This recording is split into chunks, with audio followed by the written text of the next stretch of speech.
how to use our products and tools. Now before I proceed, don't forget to subscribe and like. Also hit the bell button for more updates and notifications. So, let's begin. Hi guys! Welcome back sa Tolsen! So, ito tayo ngayon na-introduce ko ay ang concrete mixer. So, ang liit ko, diba? So, ang focus natin ay si concrete mixer itself. So, ito ay GS approved. Meron tayong 220 to 240 volts. Meron din tayong frequency na 50 to 60 Hz or Hertz. Now, meron din tayo electric motor speed.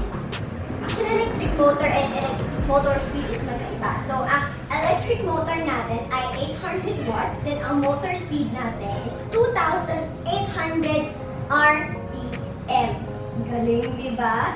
So, ang capacity kasi nito is 200 liters. So, nakikita niyo naman dito. Malaki siya. So, 200 liters to. Now, meron din tayo opening at yung closing niya. Yung size niya is 1.2 mm at ang ilalim naman is 1.8 mm. Ang drum opening natin dito ay 400 mm. So, ngayon papakita ko ngayon ito sa inyo.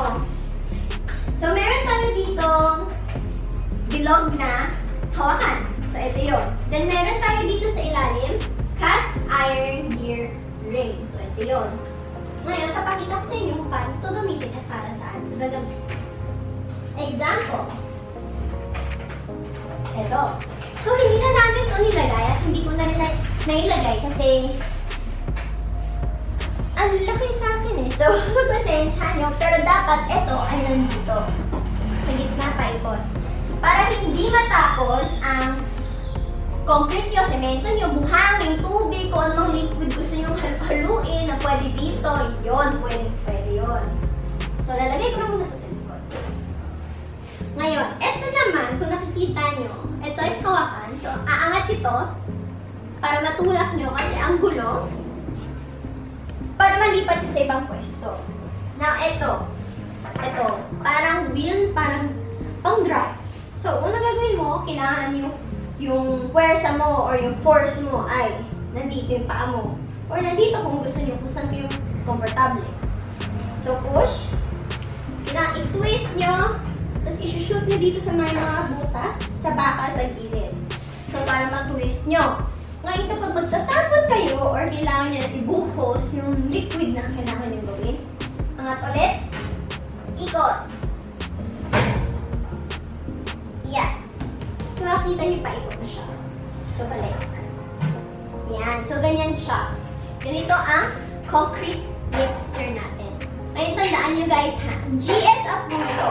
At napapansin nyo yung kapal ng bakal, kailangan makapalit at sturdy yan.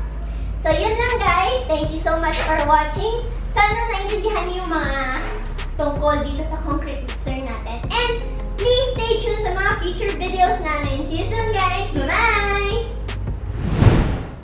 Thank you so much for watching. If you're interested with our products, you can visit our official website at www.tolsen.com.ph. We're also available on Lazada, Shopee, and GRABMART.